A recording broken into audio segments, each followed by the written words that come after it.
Hey there, Saiaku-sama here, and today I'm going to run you through my design processes when tackling a character description.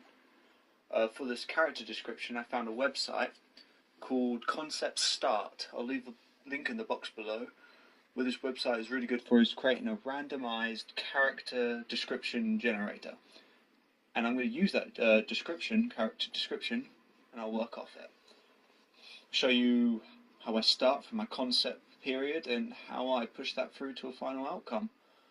This here is the website. You can see basic options. I'm going to go through them, see what I like, and see what I don't like, and get rid of a few, such as motivation, because I haven't got a clue how I'm going to digitally render that.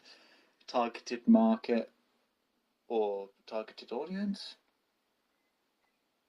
Time frame, intended for, and deliverables, whatever that is. Get rid of those. They bore me. Don't want to know them. Gone.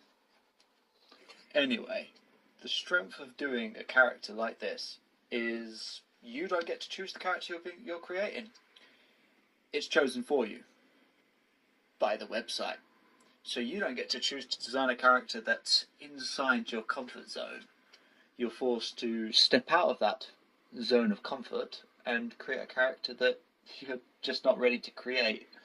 And you will grow as an artist, develop skills you don't have, and in this video I've definitely been challenged to draw a character that I'm not ready to draw and step out of the zone of comfort. Right, our character has been randomly generated. And, okay, so our character is of the female gender, being a humanoid, not quite human, set in the Napoleon era, of the teen margin, lives in a forest, quite attractive, tactful, pale skin, smooth talker, armed with a halberd.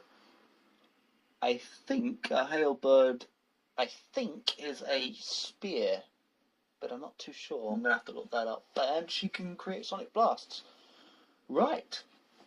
So in short, our character is a attractive, pale-skinned, humanoid teenage girl set in the Napoleon era who lives in a forest, is tactically a smooth talker, and despite the fact she could create a blast of sonic energy, still walks around with a spear. Am I right? Right, this just sounds interesting. I'm definitely going to have some fun with that.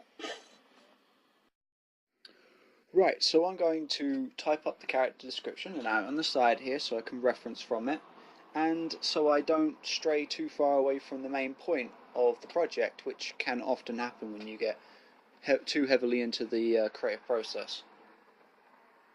I'd like to have it said, for the record, my strength is not in female character designs. In fact, I would say it's one of my weaknesses. Again, another good argument why it's good to do a character design off of a randomly generated character description. And I definitely recommend this.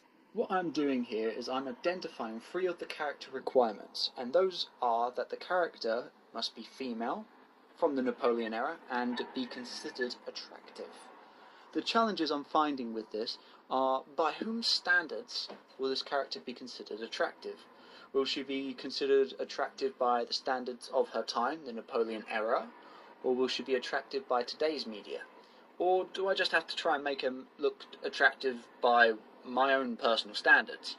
In hindsight, I think my mistake in this project was me going into the design without having without fully deciding by whose standards this character would be considered attractive, and as a result the outcome wasn't as good as it could have been. But all things considered, I think I put together a good range of ideas, and I created something that I'm happy with and ready to move on to the next stage. Humanoid. The character needs to be humanoid, meaning not quite human. So I did some research on Google Images mostly to pretty much build my mental vocabulary on what I can use, but I'll look for inspiration mostly and see what's already been used. Don't want to get sued for copyright or whatever. But the character does need to be attractive, so I think at this point it was finding a delicate balance between humanoid and something a little bit more attractive for a female. So, I think now's a good time to go over the character description to see if I've stuck to it, if I've gone off the rails in any way. It doesn't seem like I have. Please forgive the terrible spelling. Dyslexia was not good on that day. It was a bad dyslexia day. Oh, I did research on the weapon the character will be using, and it's not a halberd. It's pronounced as halberd? Halberd. Sounds like a name. Yeah, it's called a halberd. It is sort of like a spear mixed with an axe. In this design, I don't think I already stuck to that. So I did also other research, alternative research, on the closest thing that the weapon to a halberd that they used in the Napoleon era, and of course it was just a spear. But I kind of thought I could make that work a little bit there. It's not quite to the brief like it should have been, but I think I was showing the initiative helps the outcome. That's what I think. Before I say anything else on the project, I want to clear something. This is going to be somewhat unscripted, sort of, hopefully. So it's been a while since I've posted. Been a while since I've been doing much artistic thing.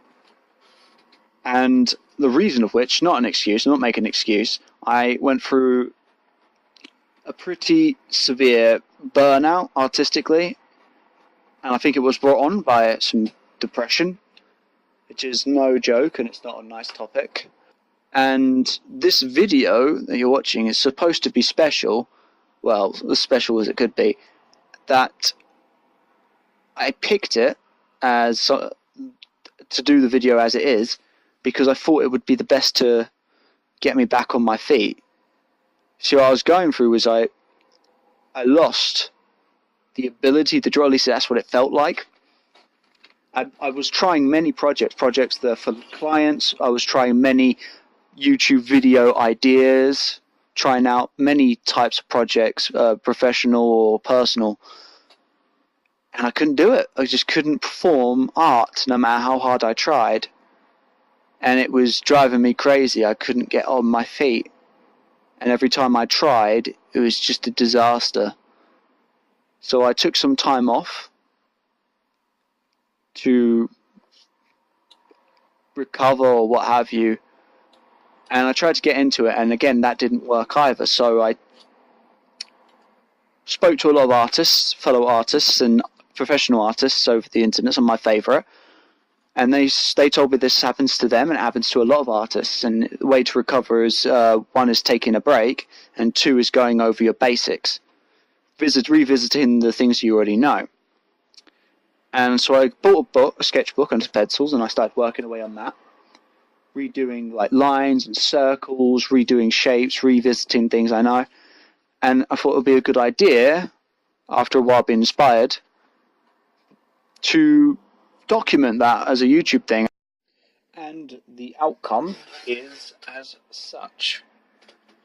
I hope that people who've been through burnouts before, depression, and can't create, even though that's the thing they love doing, found this video actually useful or inspirational or what have you, because making the video, working through my problems in this way is something that really helped, and I hope it helps others. And if you like this video, don't forget to leave a comment, subscribe, and have a jolly good one.